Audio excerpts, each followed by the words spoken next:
no? At nasa kabilang linya ang presidente ng Laban TNBS tungkol sa issue na to.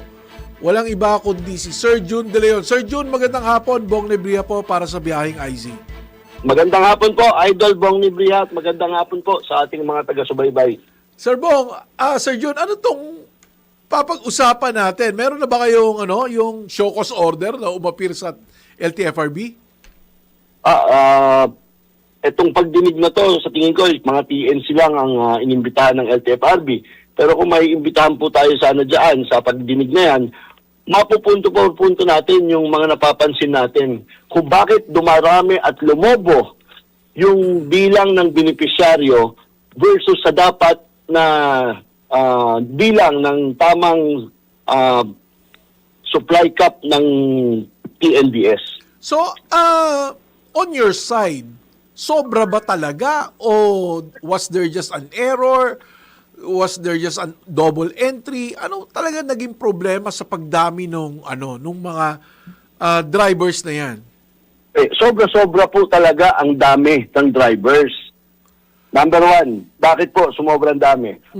May mga expired na provisional authority, expired CPC na hanggang ngayon bumabiyahe.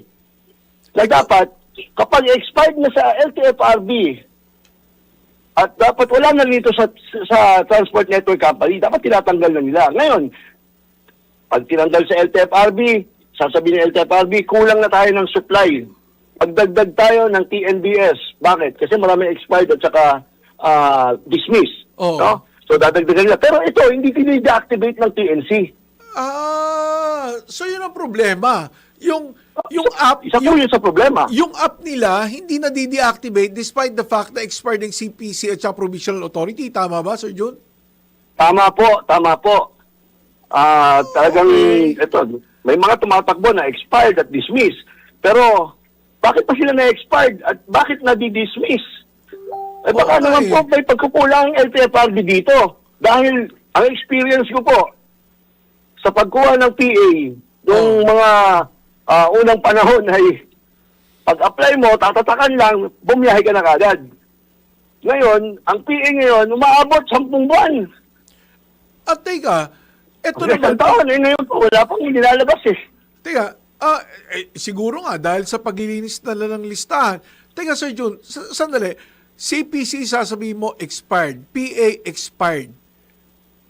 Sasabihin ng Opo, tama. LTFRB yan, di ba? Bakit? Alam po na LTFRB yan. Oo nga. They're the ones canceling it, di ba?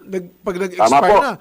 Kaya nga sila humihingi ulit ng ng panibagong dagdag ng mga drivers yan sa TNBS na yan dahil nag-expire na yung iba, na-cancel na yung iba. Sa bilang nila, kailangan mapalitan yung mga yon. Bakit hindi natatanggal sa sistema? Tama po. Sir Bong, meron po tayong katanungan din dyan. Naglalaro sa ating isip. Oo. Sino po ba dapat ang nagre-remind na expired itong mga PA or expired itong CPC? Si LTFRB ba dapat na pinapadala ng mga transport network company araw-araw kung sino dinidismiss nila at sino ang... Dapat. Kasi ang magka-cancel ng sa system yung yung TNC, di ba? TNC, ayan po, dapat po ba ganon si LTFRB or dapat si TNC naman, obligasyon niya na i-monitor kung may PA na nag-expired na, may CPC na nag-expired na dapat i-remind yung driver at tanggalin muna sa application. Ayan po yung mga tanong natin. Ganun ginagawa po ba nila yun? Yun ang tanong. Kasi, halimbawa, kung ako ang LTFRB, na monitor ko, expired na yung CPC nitong mga to, ipapadala ko dapat padala ko sa TNC, sa Transport Network Company, na ito, expired na, ito, canceled na, ito yung mga drivers na tatanggalin na natin sa listahan. Dapat, di ba? So, ibig sabihin, ang TNC, they're the ones to cancel it in their system. Yes. Kaso, hindi nakakancel. Tama po yun, hindi nakakancel. Ilang taon nang nakalipas. Ang daming dismiss. Ang daming mga expired. So, ibig sabihin pala to, marami kolorum din na TNC. Marami po, pag ganyan. Yan po yung sinasabi natin kung bakit dumadagdag. So, Ang bilang. kaya pala, pag dumami, liliit ang kita. Kaya ako Sir Jun, nag-grab ako eh. And every time I take a grab, I ask the driver, kamusta ang biyahe, Manong? Sir, mahina. Bakit mahina? Konti lang po yung nakukuha naming pasahero dahil ang dami na po namin. Totoo po yan. So, siguro Kapag ganun po talaga maraming problema. kolorum ang bumabiyahe, Oo. pag maraming kolorum bumabiyahe, kahati po ng mga lehitimong driver na dapat sila lang ang pumapasada. Yan po ang problema kung bakit ganyan. Bumaba ang kita ng ating mga kasama na driver. Totoo yung Sir Jun, dahil yung unfair competition na yun, dahil dapat hindi ka na bumabiyahe pero bumabiyahe ka pa. Ang tanong ko, kasi pag nakakahuli naman kami ng TNBS, tinitignan namin yung app nila.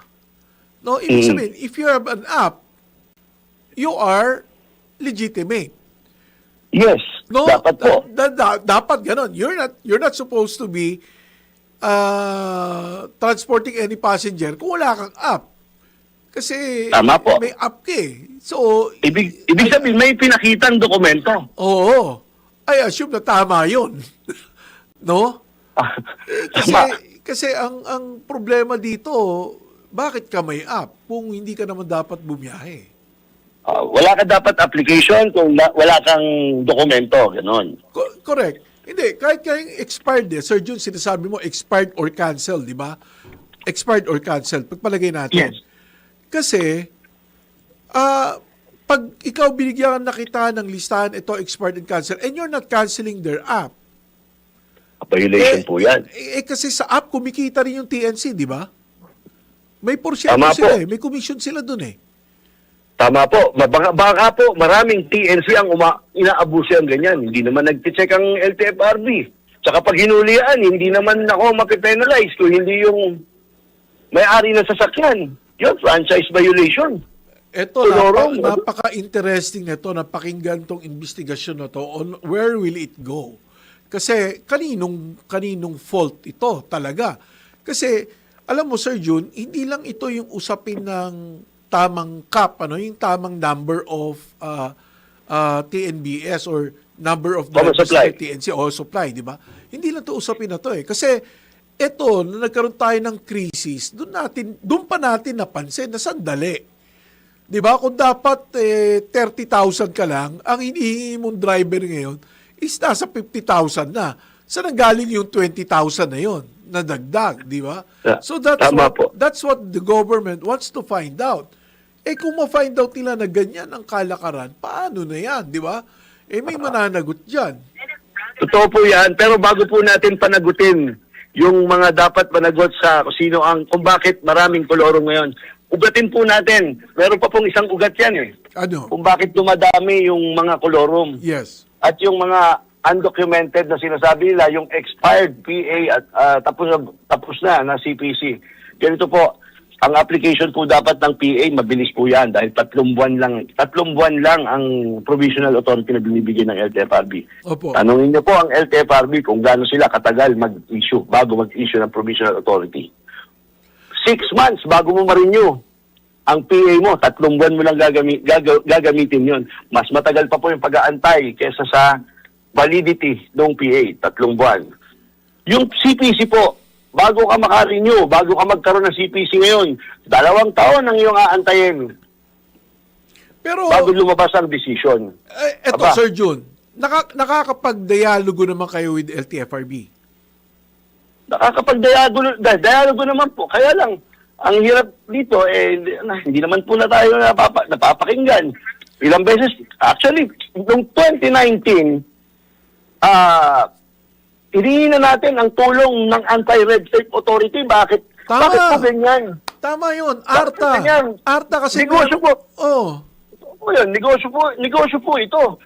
Hulugan po mga sasakyan ng mga sumugal na magnegosyo para magkaroon ng kahit papaano maliit na negosyo dyan sa transportasyon. Tama. Ang nangyayari po, pag kumuha ng sasakyan, matitenga ng 6 na buwan, mahahatak lang yan. Kaya po kumakapit sila sa tinatawag natin kolorum. Yung nga nakakalungkot, Sir Jun, sa totoo lang, may mga nahuhuli kami na nangungulorum na ganyan ang dahilan, ano? Na, alam mo naman, ang impounding ng colorum, 3 buwan yan, minimum, ano? 3 buwan sa impounding. Hindi mo napapakinabangan. Tapos, pero binabayaran mo pala yung monthly amortization. Tama Karamihan po. dyan, talagang Mas lupit. they give up on that. Ang tanong ko naman, Sir Jun, nireklamo nyo na sa ARTA yung proseso. Opo. Ay, nanalo naman po kami noon. Nangyari, tagumpay po ng mga driver. Lahat ng mga application na lumampas, na kumpleto naman lumampas sa 30 days, team approved, sabi ng ARTA. Ginawa naman po nung LTFRB yan. Pero, kala ko tuloy-tuloy na eh.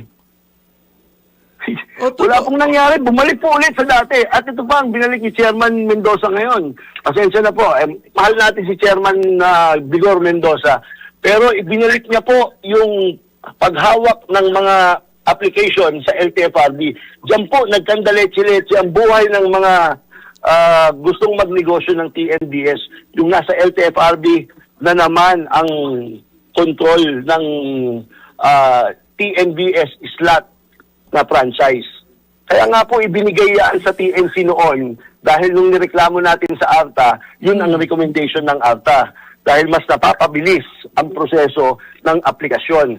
Pati po ang mga renewal na napakatagal gawin ng LTFRB, ay nako, hindi ko po alam bakit mas gusto nilang patagalin kaysa pabilisin. So, ibig mo sabihin, Sir Jun, nung nanalo kayo sa ARTA, inilagay sa TNC yung proseso na yon. Tama po, kasi madaling araw, isipin ko dati, nauulanan, yung mga Yung pumipila sa LTFRB. Okay. Opo, So, kung maaalala niyo po yun. Nung nilagay Ngayon, sa... sinabi nila, automated na. Aba, wala namang pinagkaiba Ang tagal pa rin. Teka, Sir Jun, nung nilagay sa TNC, paano nangyayari? Pupunta ka sa TNC, mag-a-apply ka, sila mag-iipon, sila mag-calculate, then ipapasa nila sa LTFRB, ganun ba? Tama po. Mas At yung mabilis yun mga- noon. Mas mabilis po talaga dahil kung ako ang aplikante, TNC, bibigay ko. Magbabayad ako ng kung anong fees sa TNC. Oo. Ayan. Pero yung opening, ang nagdi-declare pa rin ng cap ang LTFRB. Ito lang sa iyo. Siyempre, dapat po. Dapat po. So ibig sabihin, pag sinabi ng LTFRB, bigyan mo ako ng 1,000, 1,000 lang ibibigay mo sa kanya. Na Tama po. aplikante. Ganun po ang ginawa ng LTFRB. Let's So- say ganito, 20,000 po yung inopen ng nakaraan. Everyday, meron kayong tag to 20 na isasubmit kayong 21 TNCs. Tagbe-25, tagbe-20 kayo araw-araw. Alright. Bilang na bilang. Oo nga. So ngayon, pag pinasa ng TNC sa LTFRB, kumpleto na yon. Kompleto na po yun. Okay. Parang babayaran mo na lang. Walang kulang. Parang babayaran mo na lang. Magkano? Okay. Opo, ngayon po, ganito ang nangyari. Mag-apply kayo online, individual. Oo. Isang iglap, ubus ka agad lahat Hindi nakapasok yung mga aplikante. Bakit? Baka nabili na yung slot na yan. So ito sa investigasyon na ipapatawag ng LTFRB, I think this should come out para malaman natin yung mga problema na yan. And Sir Bong, sana matulungan nyo kami mapaabot sa kanila. Likewise, kasi ang tanong dito, bakit lumobo You mean LTFRB ba ang they set the cap and yet they accepted more? Kailangan natin maimbestigahan yun. No?